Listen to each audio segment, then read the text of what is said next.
السلام علیکم، ہم لوگ سیرت النبی کے پروگرام کے ساتھ پھر سے حاضر ہیں۔ میرے ساتھ ہمیشہ کی طرح نعیم احمد بلوچ صاحب موجود ہیں۔ السلام علیکم سر نعیم۔ جی وعلیکم السلام۔ تو مجھے یاد ہے آپ نے کوئی بتایا تھا کہ آپ صلی اللہ علیہ وسلم اور سارے مسلمانوں کی مکہ کے لوگوں کے ساتھ لڑائی ہوئی تھی، اور آپ نے بتایا تھا کوئی قافلہ آیا تھا۔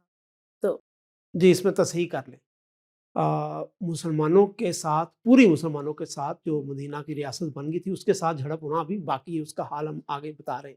یہ ایک چھوٹا سا قافلہ تھا جس کو رسول کریم صلی اللہ علیہ وسلم نے بھیجا تھا مکہ کی طرف، کہ مکہ سے مدینہ کی طرف جو راستہ تھا وہاں حالات جاننے کے لیے بھیجا تھا۔ اور یہ بھی میں آپ کو بتا چکا ہوں کہ رسول کریم صلی اللہ علیہ وسلم کو یہ خطرہ تھا کہ کہیں مشرکین مکہ جو ہیں وہ خفیہ طور پر مسلمانوں کے خلاف کوئی مہم جوئی، کوئی لڑائی کرنے کا ارادہ نہ کر رہے ہوں۔ اس سلسلے میں آپ نے وہ قافلہ بھیجا تھا، عبداللہ بن جہش جو آپ کے پھوپھی زاد بھائی تھے ان کو بھیجا تھا، اور ان کے ساتھ ٹکراؤ ہو گیا اور بندہ بھی ان کا مارا گیا، ایک عمر حضرمی مارا گیا، اور اس پر انہوں نے بہت شور مچایا تھا ابو جہل نے، کہ اب ہم ان کو ایک بہانہ مل گیا تھا کہ اب ہم مسلمانوں کو ختم کرنے کی ہمارے اور پاس آپ صلی اللہ علیہ وسلم نے کہا بھی تھا کہ آپ نے کوئی بندہ نہیں مارنا۔ ہاں، اور پھر آپ نے پیشکش بھی کر دی تھی کہ ہم اس کی دیت یعنی کہ جو قصاص ہے، جرمانہ ہے وہ دیتے ہیں، ان کا جو سامان تھا وہ بھی لٹانے کی پیشکش لیکن کی ابو جہل نے منع کر ہاں، دیا۔ ابو جہل کو تو موقع مل گیا۔ جی۔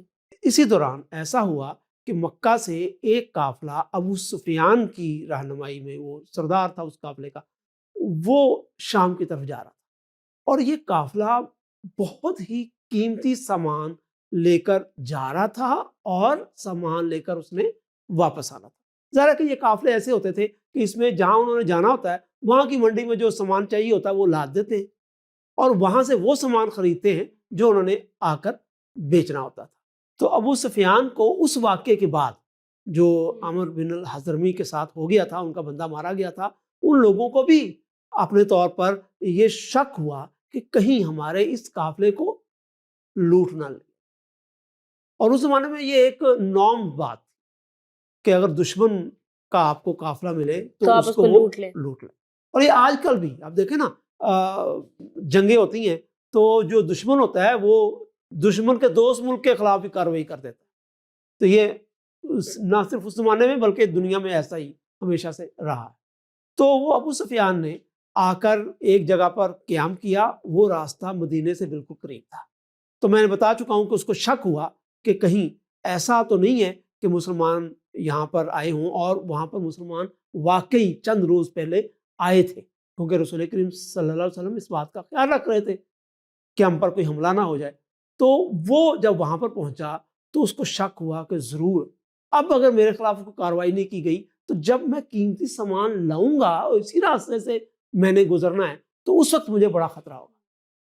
تو اس نے پیچھے ایک بندے کو بھیجا، اس کا نام تھا زمزام، بھیجا اور کہا کہ آپ میرے لیے امداد کا سامان تیار رکھیں، جب ہی آپ کو بات میری پہنچے کہ مجھے مدد کی ضرورت ہے آپ نے میری مدد کرنی۔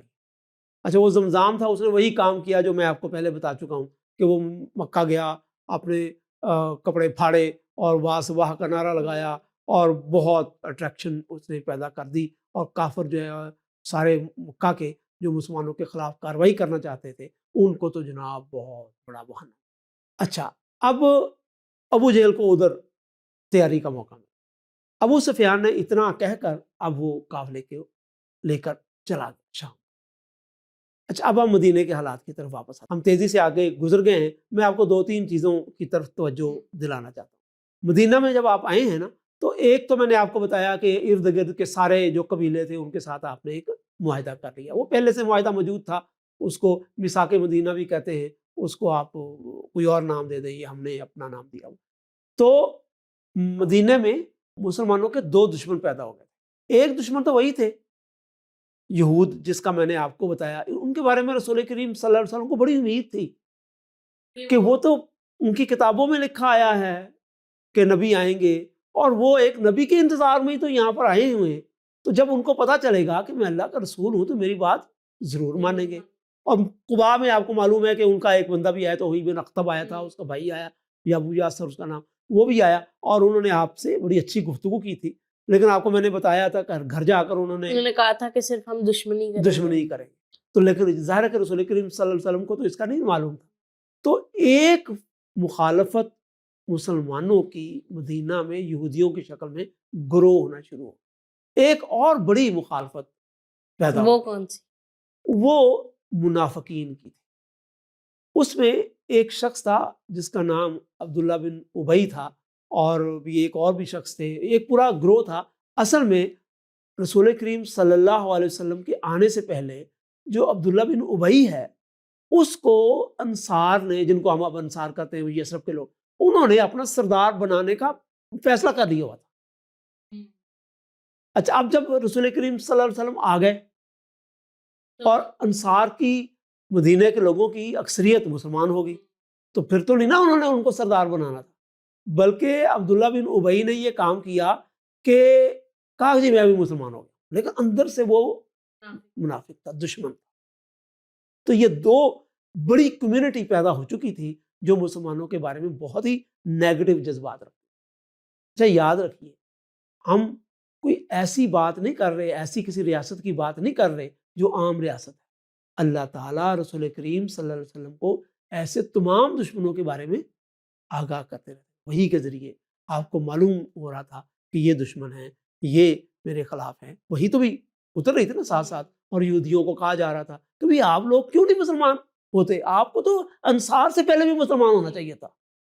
اور قرآن میں یہاں تک آیا کہ آپ تو اس نبی کو اس طرح پہچانتے ہیں جیسے کوئی اپنے گھر والوں کو پہچانتا ہے، بلکہ اس سے بھی بڑھ کر، لیکن آپ ہی پہلے انکار کرنے والے ہو گئے. آپ کو تو سب سے پہلے اس کو ماننا چاہیے. تو یہ آپ کو وحی کے ذریعے ان لوگوں کے بارے میں خبردار بھی کیا جا رہا.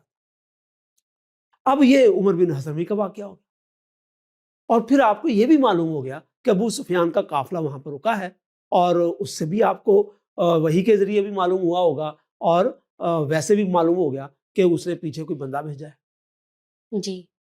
اب مدینہ میں ایک طرح سے ایک الارمی سچویشن پیدا ہو گئی کہ معلوم نہیں ہے کہ اس واقعے کے جواب میں یا قافلے کی حفاظت کے جواب میں ہم پر بہانے سے کفار مکہ حملہ نہ کر. تو رسول کریم صلی اللہ علیہ وسلم اس بارے میں بڑے رہتے تھے، فکر مند رہتے. اب کچھ مہینے آپ کہہ لیں کہ گزر گئے، قافلہ واپس آیا. جب قافلہ واپس آ رہا تھا، اللہ تعالیٰ نے ایک خاص حکم مسلمانوں کے لیے نازل کیا. وہ یہ کہ پہلے تو کہا تھا نا کہ آپ نے لڑنا نہیں، اب آپ کو کہا گیا کہ آپ مسلمان اپنی حفاظت کی خاطر لڑ سکتے. ایک تو انفرادی تو ہر ایک کو ہر جگہ پر اجازت ہوتی ہے کہ آپ پر میں نے حملہ کیا ہے تو آپ تو لڑیں گے نا مجھ سے. تو ایک یہ ہوتی ہے کہ آپ کو بطور مدینہ کی جو ریاست مل گئی تھی، اب آپ اس کی حفاظت کے لیے لڑ سکتے. اور آپ کو یہ بھی اللہ تعالیٰ نے ایک بتایا کہ جلد ہی مسلمانوں کو ایک بڑی فتح ہونے والی. اب مسلمانوں میں یہ سوچ وچار پیدا ہوگی کہ کون سی فتح. اس موقع پر اللہ تعالیٰ نے مسلمانوں کو آزمایا. کیوں آزمایا تھا؟ ہم جانتے ہیں نا کہ مدینے میں منافقین بھی پیدا ہو گئے تھے اور لوگ پریٹینڈ کر رہے تھے کہ مسلمان ہیں. تو ایسے آپ پوری آگے آپ ہسٹری میں دیکھیں گے اللہ تعالیٰ اس معاشرے میں مسلمانوں کا امتحان لیتے رہتے تھے تاکہ جو منافق ہیں ان کا معلوم ہو جائے رسول کریم صلی اللہ علیہ وسلم کو، اور جو لوگ سچے ہیں ان کے بارے بھی معلوم. تو یہ ایک جملہ کہا کہ مسلمانوں کو ایک فتح ہونے والی. تو ساتھ ہی جو کمزور مسلمان تھے، مسلمانوں کی بھی کئی قسمیں تھیں نا. ایک تو وہ تھے جو بالکل اللہ تعالیٰ کے حکم کے اوپر ماننے اور والے، 100% مسلمان. 100% مسلمان. کچھ وہ تھے جو ذرا کمزور تھے، سوچتے رہتے تھے یہ نہ ہو جائے وہ نہ ہو جائے. تھوڑا وہ ہے تو ڈرتے تھے. مسلمان، وہ تھے مسلمان، دل سے مسلمان، لیکن ذرا ڈرتے رہتے تھے. اور کچھ منافقین تھے. اچھا، منافقین میں بھی دو تین قسمیں تھیں. کچھ منافقین سمجھتے تھے اچھا اگر مسلمانوں کو فتح حاصل ہونے لگی یا ان کا پلہ بھاری ہونے لگا تو ہم ہو جائیں گے مسلمان، وہ جہاں جو مطلب ان کو صحیح ملے وہاں چلے جائیں گے. اور کچھ یہ سمجھتے تھے کہ نہیں، مسلمانوں کو تو کسی طور پر ہم نے برداشت نہیں کرنا، یہ وہاں سے آ گئے ہیں، مکہ سے اب بھاگ کر آ گئے، ہماری جگہ پر قبضہ جما لیا ہے، ہم نے تو ان کو مار نہیں مطلب ان کو تھا کہ جب ہمیں چانس ملے ہم اٹیک کریں گے. یا اٹیک تو انہوں نے کیا کرنا تھا، وہ اندر ہی رہتے تھے نا، وہ ایسا کام کریں گے جس سے مسلمانوں کو نقصان پہنچے اور ان کی مدد نہیں کریں گے. تو ایسے لوگوں نے خود ہی ایگزیوم کر لیا کہ شاید اللہ تعالی ہمیں ان لوگوں پر فتح دے گا جو کہ قافلے والے، کیونکہ یہ وہ ایزیوم کر نہیں سکتے تھے کہ اگر مکہ سے کتنے کافر آ جائیں گے تو مسلمانوں کی تو حالت ہی پتلی تھی، وہاں تو 2 وقت کی روٹی کھانا بڑا مشکل ہوا تھا، نہ ان کے پاس اسلحہ تھا. تو یہ وہ سوچ بھی نہیں سکتے تھے کہ ہمیں مکہ سے کوئی فوج آئے گی اس پر فتح حاصل ہو. وہ یہی سوچ رہے تھے کہ یہ قافلہ آئے گا اور ہم چھوٹا موٹا ہم اس کو کر لیں گے اور بہت زیادہ مسلمانوں کو اس سے دولت ملے گی اور قافلہ سامان سے لدا ہوا ہے. تو وہ یہ سوچ رہے تھے اور آپ نے اعلان کر دیا کہ جی ہم لڑنے جا رہے ہیں، اب فوج بھی جمع کر لیں. اس موقع پر آپ نے یہ اعلان نہیں کیا تھا کہ تمام لوگ جنگ کے لیے تیار ہو، بلکہ ایک عام اعلان کر دیا تھا کہ ہم کفار سے لڑیں گے اور ہمارے ساتھ جو جانا چاہتا ہے وہ آ جائے. اب اس کے بعد کیا ہوا یہ آگے کی داستان ہے. تو آج کی ہماری ایپیسوڈ یہیں ختم ہوتی ہے. ملیں گے ہم اگلی قسط میں، تب تک کے لیے خدا حافظ.